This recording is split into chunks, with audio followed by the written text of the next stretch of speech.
Assalamualaikum warahmatullahi wabarakatuh. My name is Fatimatu Zahra. I'm from Education Study Program. So today I will answer five questions for my comprehensive test. Question number 1 is mention 21st century learning skills which must be comprehended and mastered by people in this millennial era. Mention also Pancasila learner profile and then how those two 21st learning skill and Pancasila learner profiles connect to each other. Explain them one by one. Why are they important? So there are four learning skills. Number 1 is critical thinking, creativity, collaboration, and communication. Critical thinking is used to find critical solution for solve problem. And number two is creativity. Creativity is to create something new by connecting several existing things and making something else. Number 3 is collaboration. Collaboration is learn how to collaborate and work with each other. Collaborate is important for people because student will work with other for the rest of their life. And the last one is communication. Communication is able to communicate with others and understand other people perspective as well. And then there are 6 learner profile. Number 1 is have faith, fear God, and have noble morals. Number 2 is be an independent person. Number 3 is critical reasoning. Number 4 is global diversity. Number 5 is working together. And number 6 is creative. And then question number 2 is, do those 21st century learning skills correlate with Merdeka Belajar, aka freedom of learning curriculum? If it does, then please explain it.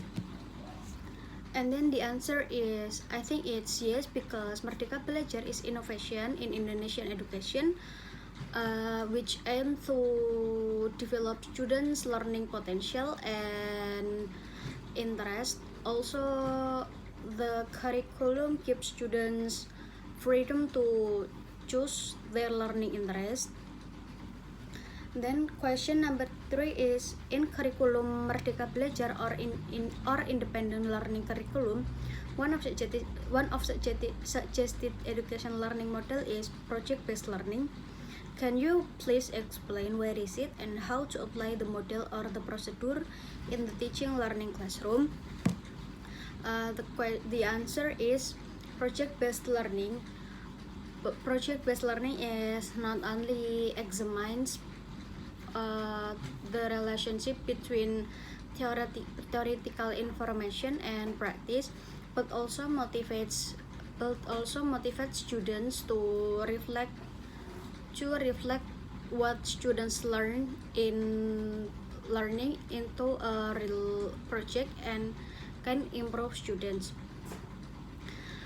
Then there are 6 steps to apply the model or the procedure in the teaching learning classroom. Number 1 is plan and design learning. Number 2 is create learning strategies. And number 3 is imagine the interaction that will occur between teacher and students. Number 4 is look for students' uniqueness. Number 5 is assess students in a transparent manners and with various type of assessment. And number 6 is create a portfolio of students' work. And then question number 4 is mention teachers' competencies and explain them in brief. There are four teachers' competencies. Number 1 is personality competencies.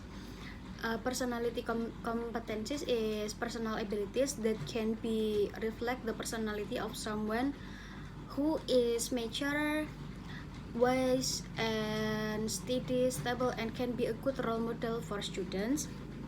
Number 2 is pedagogical competence. Pedagogical competence is a teacher's ability to understand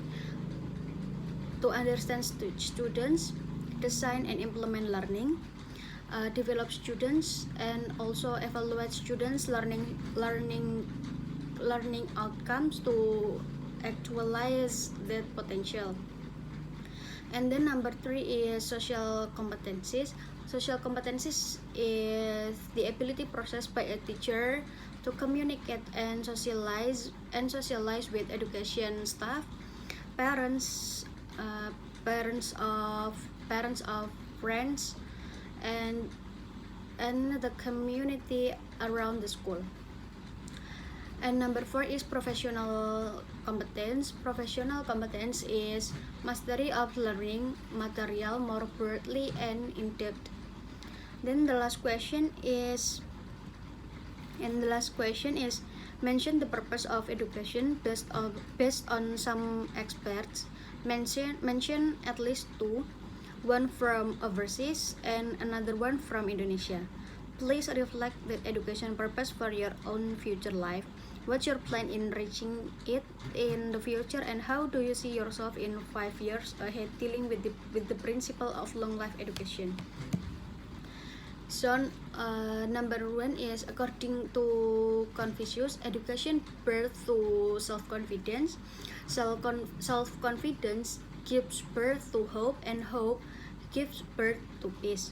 And another one is from Imam Al-Ghazali. According to Imam Al-Ghazali, education is the process of humanizing humans from the time of their life until the end of their life through various knowledge which is conveyed in the form of teaching strategies. The teaching process is the responsibility to parents, to society, towards Allah, oneself, and society towards approaching oneself to Allah. Then how I see myself in the next 5 years, that I become someone who can share the knowledge I have with other people, both theoretically and practically. So I think that's enough from me. Wabillahi taufiq wal hidayah. Wassalamualaikum warahmatullahi wabarakatuh.